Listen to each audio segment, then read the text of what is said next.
دیکھیں حکمران جماعت یہ کریڈٹ لینے کی کوشش کر رہی ہے کہ آٹے اور چینی کے اسکینڈل کے حوالے سے رپورٹ حکومت نے جاری کی ہے، جبکہ میڈیا کا ایک حصہ اصرار کر رہا ہے کہ رپورٹ حکومت نے جاری کرنا ہی نہیں تھی اگر یہ لیک نہ ہوتی۔ ابھی میں آپ کو دکھاؤں گا اس کے بعد ندیم افضل چند کہ انہوں نے حامد بھی کے پروگرام میں کیا کہا۔ ویسے تو حکومت کے دعوے پر یقین نہ کرنے کی کوئی وجہ نہیں ہے، میں تو مان لوں گا کہ حکومت کہہ رہی ہے کہ رپورٹ حکومت نے لیک کی ہے تو مان لیتے ہیں خان صاحب نے بڑا زبردست کام کیا ہے۔ ایک ایسی رپورٹ جس میں ان کی حکومت کے لوگ ملزم سمجھے جا سکتے ہیں، ان کی حکومت کے اوپر بات آ سکتی ہے، وہ رپورٹ وہ عام کر دی ہے، تو خان صاحب کو اس کا کریڈٹ دینا چاہیے کہ انہوں نے بڑا بولڈ کام کیا ہے۔ لیکن اس رپورٹ کے چند گھنٹوں بعد کیا ہوا کہ وہ اپنی اس بات پر کیوں سٹینڈ نہیں لے سکے کہ رپورٹ کے فرانزک آڈٹ تک یعنی 25 اپریل تک کسی کے خلاف کوئی کارروائی نہیں ہوگی۔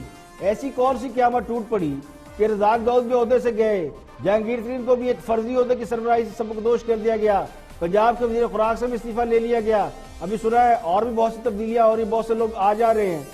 خان صاحب نے اس رپورٹ کا فرانزک ہونے تک انتظار کیوں نہیں کیا؟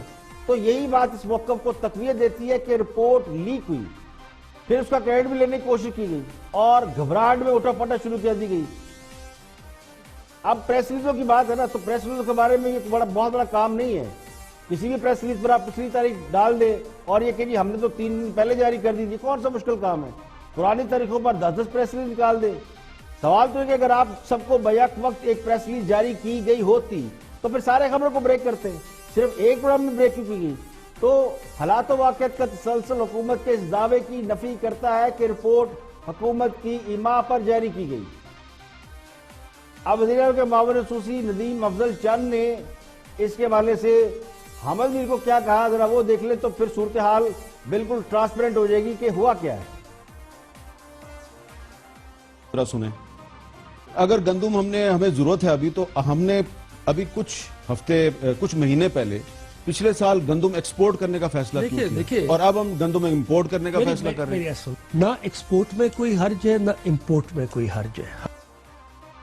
جی آپ نے خسرو بختیار صاحب نے کہا کہ نہ ایکسپورٹ میں کوئی حرج ہے نہ امپورٹ میں کوئی حرج ہے، جبکہ واجد ضیاء صاحب کی رپورٹ کچھ اور کہہ رہی ہے۔ اب اس میں ندیم افضل چند صاحب، یہ آدمی جو ہے خسرو بختیار، ان کو آپ نے پروموٹ کر دیا ہے، ان کو آپ نے پروموٹ کر دیا ہے۔ ابھی 1 گھنٹہ پہلے یہ سارا کچھ ہوا ہے، رپورٹ منظر عام پہ تفصیلیں آنے دے، اگر فیکٹ فائنڈنگ آئے گی، وہ رپورٹ آئے گی، کیبنٹ میں کل ضرور ڈسکس ہوگی، اس کے اوپر ریسپانسبلٹی پھر فکس ہوگی۔ جس کے اوپر ریسپانسبلٹی فکس ہوگی، وہ کیبنٹ میں ہو یا باہر ہو یا نوکری میں ہو۔ دستگیر صاحب کہہ رہے ہیں کہ خسرو بختیار کو تو پروموٹ کر دیا، وہ وزیر اقتصادی امور بن گئے، اگلا بجٹ پیش کریں گے۔ ابھی جب رپورٹ وہ آئے گی، جب پبلش ہوگی باقاعدہ، ابھی تو لیک ہوئی ہے نا، ابھی لیک ہوئی ہے، ابھی لیک ہوئی، ابھی رپورٹ پر ابھی پیش تو نہیں ہوئی، 25 تاریخ کو آنی ہے رپورٹ۔ اچھا لیک ہوئی ہے، ابھی تو لیک ہوئی ہے۔ کس نے لیک کی ہے؟ وہ تو کی ہوگی کسی نے، جس نے لیک کیا ہے اس کا ایک خیال ہے کہ شاید میں نے آج اپنے کالم میں ان کا ذکر کر دیا، میں نے تو ان کا نام ہی نہیں لکھا کوئی ویسی۔ اچھا میں نے ویسے آپ کا کالم نہیں پڑھا، کس کا ذکر کیا آپ نے؟ میں نے کسی کا ذکر نہیں کیا، لیکن وہ بتا دیں، میں واقعی نہیں آپ کا کالم پڑھا۔ وہ رپورٹ جو ہے وہ تو محمد مالک صاحب نے اپنے ٹی وی چینل پہ اس کو بریک کیا نا رپورٹ کو، تو اس کے بعد پھر حکومت نے بھی، اب آپ نے لفظ استعمال کیا لیک۔ نہیں میں تو لیک ہی کہوں گا، ابھی پیش نہیں ہوئی، افیشل اگر رپورٹ آئی۔ وزیر اعظم صاحب نے تو کہہ دیا نا، آج ٹویٹ کر دی کہ ہاں، انہوں نے کل ٹویٹ کر دی تھی کہ جناب یہ پہلی دفعہ ہوا، یہ بہرحال جو بھی ہے وہ تو ہوگا، لیکن ابھی رپورٹ جب باقاعدہ کیبنٹ میں آئے گی، کیبنٹ اس کو اپروو کرے گی یا پرائم منسٹر اپروو کریں گے، پھر اس کو رپورٹ مانا جائے گا۔ جی خرم، اب اس بات میں تو کوئی شک نہیں کہ رپورٹ اگر حکومت نے جاری کی ہوتی تو اس کا علم کبھی نہ کبھی ہوتا، کم از کم وزیر اعظم کی ٹیم کو تو اس کا علم ہوتا۔ جب رپورٹ حکومت نے جاری نہیں کی تو پھر حکومت کس بات کا کریڈٹ لینے کی کوشش کر رہی ہے؟ رپورٹ لیک کرانے والوں نے لیک کرائی اور جنہوں نے میڈیا پر بریک کی وہ کن حلقوں کے زیر اثر ہے، کن لوگوں کے دوست ہیں، ان کا بھی سب کو اچھی طرح علم ہے۔ ایسا نہیں ہے کہ یہ رپورٹ کسی عام رپورٹر کے ہاتھ لگ گئی اور اس نے بریک کر دی۔ تو میرا گمان تو یہ ہے کہ رپورٹ لیک اس لیے کرائی گئی ہے کہ حکومت اسے جاری کرنے کا ارادہ نہیں رکھتی تھی۔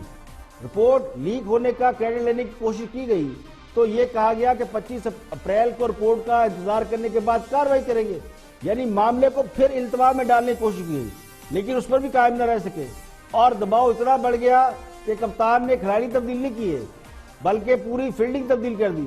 اگر حکومت نے یہ رپورٹ جاری کی ہوتی تو میرے نزدیک پھر ہڑبونگ بالکل نہ مچتی۔